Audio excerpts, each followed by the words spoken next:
Welcome to the Golden Four Culture podcast, where faith, purpose, and professional excellence collide to transform workplace culture. I'm your host, Jeffrey Cumberbatch. In this podcast, we challenge the status quo, embrace authenticity, and explore what it means to lead with integrity in spaces that often pressure us to conform. Today's episode is Being Golden in a World That Conforms. I want to share a story that changed my life. While working in HR for a global brand, an hourly manager reported discrimination by her store manager. She trusted the system to protect her, but the district leader and store manager cornered her with her accuser present instead of following proper procedures. It was unethical and against everything the company claimed to stand for. In that moment, I had a choice: stay silent and protect my career, or speak up for what was right, even if it meant facing the consequences. I chose to stand up. It was one of the hardest things I've ever done. But if we want to create workplaces that genuinely value integrity, we must be willing to live out our principles even when it's uncomfortable or risking our own status or success. This is what I call being golden for the culture, having the courage to uphold kingdom principles in the face of pressure to conform. It's about bringing your whole authentic self to work. It's about daring to be vulnerable in a world that tells us to hide our convictions for professional acceptance. As a person of faith working in corporate America, I've often felt like I had to check part of my identity at the door. I worried that expressing my beliefs would make me seem less professional, less capable. But faith isn't a liability, it's an anchor. When we hide parts of ourselves, we rob our workplaces of the unique gifts and perspectives we bring.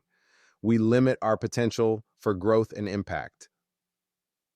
Authenticity isn't a weakness, it's a strength. It allows us to build genuine connections, innovate, and challenge the status quo to pursue something better. Being authentic doesn't mean disregarding professional norms or boundaries. It's not about imposing our beliefs on others.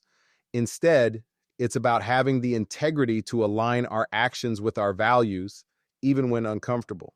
Here are some companies that have stood firm in their values. Tyson Foods prioritized employee well-being during the pandemic, guided by a commitment to ethical leadership.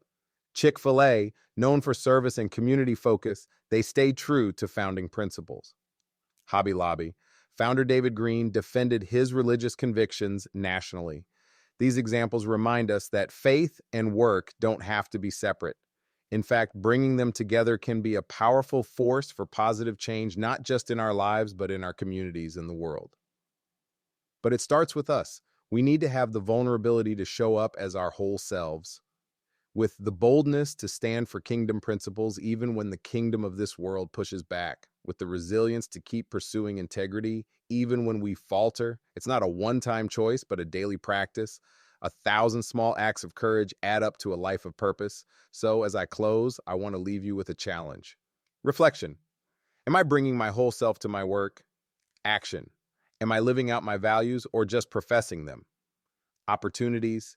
Where do I have chances to be more authentic, more courageous, and more intentional about living out my faith? Change starts within each of us, but together we can transform our workplaces, our communities, and our world. We can create environments where integrity isn't just a buzzword, but a way of life, where faith isn't checked at the door, but woven into everything we do. The world doesn't need more conformers.